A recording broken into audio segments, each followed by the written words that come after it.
सत्तू, बेसन, दाल, सरसों, अचार।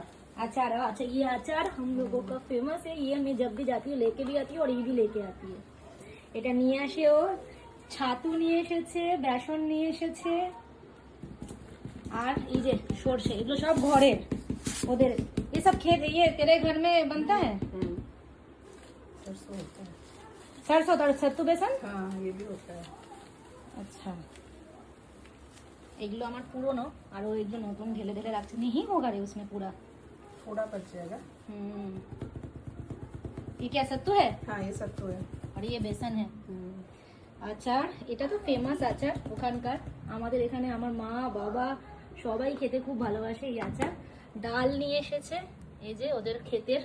घर का है, पता नहीं चल रहा है। হ্যাঁ হ্যাঁ, তো এই আপাতত একা এসছে, নিয়ে এসছে অনেক দূর থেকে, এই অনেক আমার জন্য একা এসেছে এত কিছু নিয়ে। আবার ভালো বানিয়ে ফেলেছে পনির পরোটা। ও করছে পরোটা বানানো, হচ্ছে মানে পিএইচডি করেছে, সব রকম পরোটা বানাতে পারে।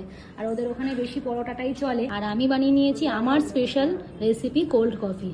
ও আমাকে পনির পরোটা বানিয়ে দিয়েছে। আমরা এখন ব্রেকফাস্ট করব সকাল সকাল। আর এই যে ঠান্ডা জল সব কিছু নিয়ে বসে পড়েছি, এবার ব্রেকফাস্টটা করা যাক। এই কোল্ড কফিও বানিয়ে নিয়েছি আর পরোটাও হয়ে গেছে। এই যে বসে পড়েছি, এখন খাবো। এই যাও, आएंगे नहीं, मम्मी तो अकेले हैं। ये भी फोन में बतिया रही है। मैं भी फोन में बतिया रही है, पूरा भी आ रही है। हाँ, पूरा भी आ रही है। मैं भी अभी ट्राई कर रही हूँ थोड़ा। ये आ जाती है तो तब हो ही जाता है थोड़ा बहुत। মানে আমি बतिया रही है। তো চলুন ব্রেকফাস্টটা করা যাক। আজকের খাবার পুরো বিহারি খাবার, কারণ বৃহস্পতিবার নিরামিষ খায়।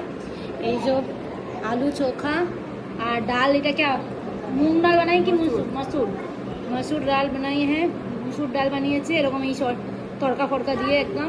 এই যে পটল ভাজা, পটল ভাজা তো সব রকম মশলা দিয়ে ভেজেছে আর পেঁয়াজ উচ্ছে দিয়ে এটা করেছে।